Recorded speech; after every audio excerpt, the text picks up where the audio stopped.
SS মুভিসে আপনাকে স্বাগতম। আজকে আপনাদের কাছে নিয়ে এসেছি বর্তমানে বাংলাদেশের মোস্ট পপুলার হাওয়া মুভির এক্সপ্লেনেশন নিয়ে। ভিডিও শুরু করার পূর্বেই বলতে চাই, বাংলা মুভির সুদিন ফিরতে চলেছে, যার পূর্বাভাস ইতিমধ্যেই আমরা পেয়েছি। আগে থেকেই বলে রাখি, হাওয়া মুভির ভালো কোনো ক্লিপ বা ফুটেজ আমাদের কাছে নেই, শুধুমাত্র ট্রেলার দিয়েই এই মুভিটির এক্সপ্লেনেশন তৈরি করা, যার ফলে হয়তো আপনাদের মুভিটির কাহিনী ঠিক ভালোভাবে দেখাতে বা বোঝাতে পারবো না। এর জন্য আমি আন্তরিকভাবে দুঃখিত। কক্সবাজারের একটি মাছ ধরা ট্রলার গভীর সমুদ্রে চষে বেরিয়ে মাছ ধরাই তাদের কাজ। প্রতিবারের মতো এবারও ট্রলারটি গভীর সমুদ্রে যায় মাছ ধরতে, কিন্তু এবারের মাছ ধরার গল্পটি ছিল একটু ভিন্ন।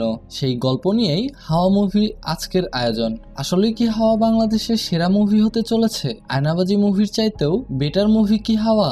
সকল প্রশ্নের উত্তরই থাকছে ভিডিওর শেষে, সেই সাথে মুভির এন্ডিং স্ক্রিন তো থাকছেই। সকল প্রশ্নের উত্তর জানতে চাইলে দেখতে থাকুন আমাদের পুরো ভিডিও। পুরো মুভি জুড়ে আমি আপনাদের সাথে আছি আমিরুল ইসলাম। চলুন কথা না বাড়িয়ে চলে যায় মূল মুভিতে। প্রথমেই মুভির প্রধান কিছু চরিত্রের সাথে পরিচয় করিয়ে দেওয়া যাক, তাহলে পুরো মুভিটি বুঝতে সুবিধা হবে। ট্রলারের প্রধান মাঝি চান মাঝি। চান মাঝি এমন একজন মাঝি যে নিজের স্বার্থের জন্য যে কোনো কিছু করতে পারে। নিজের স্বার্থ পূরণে মানুষকে খুন করতেও দ্বিতীয়বার ভাববে না চান মাঝি। ট্রলারের ইঞ্জিন বয় ইব্রাহিম।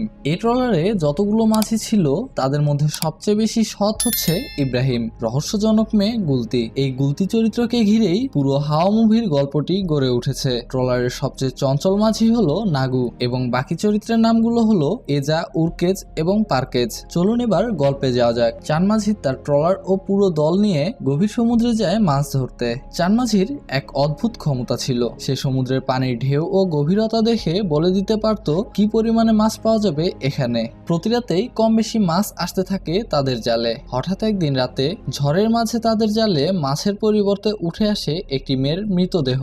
কিন্তু কয়েক ঘন্টা পরেই তারা লক্ষ্য করে মেয়েটি মৃত নয়, বরং মেয়েটি জীবিত। চান মাঝি মেয়েটিকে তার পরিচয় জিজ্ঞাসা করে, কিন্তু মেয়েটি কিছুই বলে না। তখন সবাই মনে করে মেয়েটি বোবা।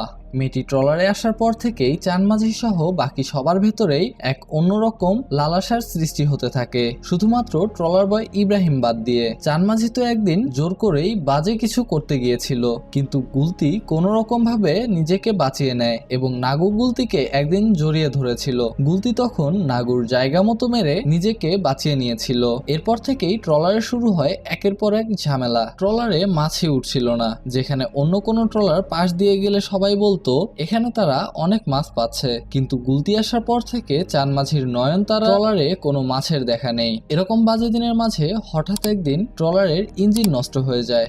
তখন এজা বলে এই মেয়েটা আসার পর থেকেই যত সমস্যা শুরু। আর চান মাঝির তো আগে থেকেই মেয়েটির উপর রাগ ছিল, কারণ গুলতি চান মাঝির সাথে বাজে কোনো কাজে সায় দেয়নি। তাই এজা ও চান মাঝি মিলে প্ল্যান করে গুলতিকে মেরে পানিতে ভাসিয়ে দেবে। কিন্তু তারা যখন গুলতিকে মারতে যাবে, ঠিক সেই সময় ইব্রাহিম চলে আসে সেখানে এবং একটি রামদা নিয়ে এসে তাদেরকে ভয় দেখিয়ে গুলতিকে বাঁচিয়ে নেয়। আসলে ইঞ্জিন বয় ইব্রাহিমকে ডাকা হতো ইবা নামে। এ যাত্রায় তো গুলতি কোনো মতে বেঁচে যায়। তার ঠিক পরের দিন রাতেই ইবা ঘুমাচ্ছিল। হঠাৎ সে ট্রলারের নিচে কিছু আওয়াজ শুনতে পায়। ইবা সেই আওয়াজ অনুযায়ী লাফ দেয় সমুদ্রে। ইবা পানিতে লাফ দিতেই আল্লাহক বলে চেঁচিয়ে ওঠে গুলতি। ইবা তো অবাক হয়ে যায়, মেয়েটি তাহলে বোবা না, কথা বলতে পারে? তখন ইবা মেয়েটির নাম জিজ্ঞাসা করে। গুলতি তখন তার নাম জানায় গুলতি। আর এখানেই দেওয়া হয় ইন্টারভেলের পর ইবা লক্ষ্য করে গুলতি আবারও পানির নিচে কি যেন করছে।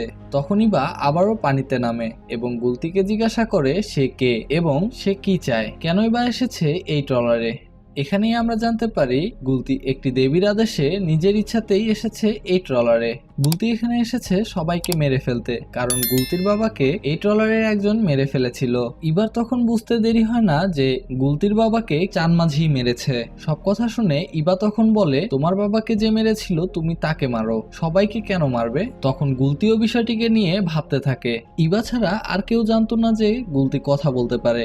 এদিকে গুলতি ও ইবার মাঝে প্রেমের একটি ভাব জমে যায়। যেহেতু বেশ কিছুদিন থেকে ট্রলারে মাছ উঠছিল না, তাই পরের দিন চানমাঝি জানায় এভাবে মাছ না পেলে সমুদ্রে থাকাটা আমাদের লস, তাই তারা সকালে তীরে ফিরে যাবে। গুলতি এ কথা শুনে ফেলে। তখন গুলতি ভাবতে থাকে যদি ট্রলার তীরে ফিরে যায় তাহলে তার আর প্রতিশোধ নেওয়া হবে না। তাই গুলতি আর দেরি না করে সরাসরি চলে যায় ইঞ্জিন রুমে। ইঞ্জিন রুমে যেয়ে ইবাকে বলে যদি কাল মাছ পাওয়া যায় তাহলে কি ট্রলার আরো কিছুদিন সমুদ্রে থাকবে। এরপর সিন চলে যায় পরের দিন সকালে। সেখানে দেখানো হয় হঠাৎ করে অদ্ভুতভাবে জালে অনেক পরিমাণে মাছ উঠছে। তখন চানমাঝি সহ সবাই সিদ্ধান্ত নেয় ট্রলার আরো 3 দিন সমুদ্রে থাকবে, তারপর তীরে ফিরে যাবে। এরপর রাতে ঘটে আরো দুটো বিপদ। ট্রলারের জাল হারিয়ে যায় গভীর সমুদ্রে, আবার তেলের ড্রাম ফেটে সব তেল পড়ে যেতে থাকে পানিতে। সবাই তখন বলতে থাকে এই মেয়েটা ওঠার পর থেকেই ট্রলারে যত সমস্যার শুরু হয়েছে। এর পরের দিন রাতে ইবা গুলতিকে আবারও পানিতে দেখে। তখন ইবা আবারও পানিতে নামে। ইবা পানিতে নামার পর গুলতি ইবাকে বলে যদি সে না থাকতো তাহলে ইবাকে অনেক আগে মেরে ফেলতো চানমাঝি। ইবা তখন বলে তুই এত কিছু জানিস কেমনে? গুলতি তখন বলে আমি সব জানি। ইবা গুলতিকে বলে চল আমরা পালিয়ে যাই, ছোট্ট একটা নৌকা নিয়ে তীরে ফিরে যাই। ঠিক সেই সময় গুলতি ও ইবাকে হাতে নাতে ধরে ফেলে চানমাঝি। ইবা ও গুলতিকে ট্রলারে তুলে নিয়ে আসে চানমাঝি। চানমাঝি ইবাকে বিশ্বাসঘাতক বলে গালাগালি করতে থাকে আর গুলতিকে বেঁধে রেখে আজকেই পানিতে ভাসিয়ে দিবে বলে। তখন ইবা গুলতিকে বাঁচাতে আবারও হাতে রামদা নেয়, কিন্তু এবার এজাই ইবার পেছন থেকে এসে ইবার ঘাড়ে রড দিয়ে একটি আঘাত করে। ইবা নিজেকে বাঁচাতে সেই রড উল্টো এজার পেটের ভেতরে ঢুকিয়ে দেয়। এই দৃশ্য দেখে চানমাঝি অনেক রেগে যায় এবং চানমাঝি ইবাকে সেখানেই বেঁধে রাখতে বলে। সবাই মিলে ইবাকে ট্রলারের ছাদে বাঁধে রাখে। তার কিছুক্ষণ পরে চানমাঝি সোজা উপরে গিয়ে ইবার পেটে সেই রডটি ঢুকিয়ে দেয়। সেখানে সবাই অবাক হয়ে যায়, কেউ ভাবতেই পারেনি চানমাঝি ইবাকে মেরে ফেলবে। একটু পরে তারা পেছনে তাকিয়ে দেখে গুলতিকে যেখানে বেঁধে রেখেছিল সেখানে গুলতি নেই। পুরো ট্রলার খুব ভালোভাবে খোঁজে তারা, কিন্তু কোথাও খুঁজে পায় না গুলতিকে। তারপর ইবার লাশটিকে সমুদ্রে ফেলে দিতে বলে চানমাঝি। ইবার লাশটিকে পানিতে ফেলে দেওয়ার জন্য দুজন উপরে যেতে থাকে। ঠিক তখনই একজনের মাথায় হঠাৎ করেই কোথা থেকে যেন একটা দা এসে সরাসরি মাথায় লাগে এবং সে সেখানেই মারা যায়। সবাই তখন অনেক ভয় পেয়ে যায়। তখন চানমাঝি বলে ট্রলারে ভূত এসেছে। তখন থেকেই সবাই আতঙ্কিত হয়ে যায়। তারপর তারা রাতে সবাই ভয়ে ভয়ে ঘুমিয়ে পড়ে। সকালে পার্কেজ ঘুম থেকে উঠে একটি জাহাজ দেখতে পায়। সে সবাইকে জাগিয়ে তোলে এবং সবাইকে জাহাজটি দেখায়, কিন্তু কেউ সেখানে কোনো জাহাজ দেখতে পায় না। সবাই তখন পার্কেজকে বলে পাগলামি বন্ধ করো, কিন্তু পার্কেজ কারো কথা শোনে না। সে বলতে থাকে আমি বাঁচতে চাই। এ কথা বলে সমুদ্রে ঝাঁপ দেয়। তখন উরকেস পার্কেজকে বাঁচাতে পানিতে লাফ দেয়, কিন্তু কোনো লাভ হয় না। ততক্ষণে পার্কেজ গভীর সমুদ্রে ডুবে মারা গিয়েছিল। তারপর উরকেস ট্রলারে উঠতেই চানমাঝি ট্রলারের ইঞ্জিন স্টার্ট দিতে বলে। তখন একজন ইঞ্জিন রুমে যায় ইঞ্জিন স্টার্ট দিতে, কিন্তু ইঞ্জিন রুমে যাওয়ার পর সে সেখান থেকে আর ফিরে আসছিল না। তারপর সবাই মিলে সেখানে যায় এটা দেখতে যে কি হয়েছে, সে এখনো আসছে না কেন। যখন সবাই সেখানে যায় তখন দেখতে পায় ইঞ্জিন রুমে বাবলুর লাশ পড়ে রয়েছে। এখানে সবাই আরো বেশি ভয় পেয়ে যায়। এরপর এজা পেটের ব্যথায় মৃত্যু যন্ত্রণায় ছটফট করতে থাকে। সে তখন বলতে থাকে চানমাঝিকে সমুদ্রে ফেলে দে, তা না হলে তোরাও মারা যাবি। চানমাঝির জন্যই আজ আমাদের এ অবস্থা। চানমাঝি এই কথা শুনে প্রচন্ড রেগে যায়। সে ছুরি নিয়ে যায় তাকে মারতে। ঠিক সেই সময় উরকেজ আটকাতে গেলে ভুল করে ছুরি ঢুকে যায় উরকেজের পেটে এবং উরকেজ সেখানেই মারা যায়। নাগু এটা দেখে প্রচন্ড ভয় পেয়ে যায়। সে ভাবে এবার বুঝি তার পালা। তখন নাগু হাতে দা নিয়ে নিজেকে বাঁচানোর চেষ্টা করে। চানমাঝি তখন তাকে বোঝাতে থাকে এটি একটি দুর্ঘটনা, তাদের বাঁচতে হলে একসাথে থাকতে হবে। এদিকে সব লাশ পচতে শুরু করেছে, তাই চানমাঝি নাগুকে বলে লাশগুলোকে পানিতে ফেলতে হবে। কিন্তু নাগুর শরীর এতটাই দুর্বল ছিল যে লাশগুলোকে পানিতে ফেলার ক্ষমতা তার ছিল না। তখন চানমাঝি একাই লাশগুলোকে পানিতে ফেলতে থাকে। সবশেষে ইবার লাশটিকে পানিতে ফেলতে চানমাঝি যাচ্ছিল ছাদে। ঠিক তখনই একটি সাপ এসে চানমাঝিকে কামড় দেয়। চানমাঝি ছটপট করতে করতে নিচে এসে দেখে নাগু সাপের কামড়ে মারা গিয়েছে। তখন সাপটি আস্তে আস্তে ইবার ঘাড়ের পেছনে যেতে থাকে। এরপর হঠাৎ করেই গুলতিতে পরিণত হয়ে যায় সাপটি। আসলে এই সাপটিই ছিল গুলতি। গুলতি এবার লাশের পাশে শুয়ে কান্না করতে থাকে, আর এদিকে চান মাঝিও মৃত্যু যন্ত্রণায় ছটফট করতে করতে মারা যায়। এখানেই শেষ হয়ে যায় মুভিটি। আমার মতো আপনার মনে হয়তো অনেকগুলো প্রশ্ন জাগছে, চান মাঝি কিভাবে মারলো গুলতির বাবাকে, আর গুলতি কি আসলেই মানুষ নাকি ভূত? প্রথম প্রশ্নের উত্তর হচ্ছে, চান মাঝি আগে ছিল ডাকাত আর গুলতিরা ছিল বেদে। সুতরাং নৌকায় করে এক জায়গা থেকে অন্য জায়গায় যাতায়াত করত গুলতিরা। হঠাৎ একদিন চান মাঝির ডাকাত দল গুলতিদের ট্রলারে হামলা করে দেয় এবং গুলতির বাবাকে মেরে ফেলে। পরবর্তীতে চান মাঝি ডাকাত দল ছেড়ে দিয়ে মাছ ধরার পেশায় নিয়োজিত হয়। দ্বিতীয় প্রশ্নটি ছিল, গুলতি কি আসলে মানুষ নাকি ভূত? প্রচলিত আছে বেদেরা নাকি ন্যাচারাল পাওয়ারের অধিকারী হয় অথবা কালো জাদুতে হয় পারদর্শী। গুলতি মানুষ হলেও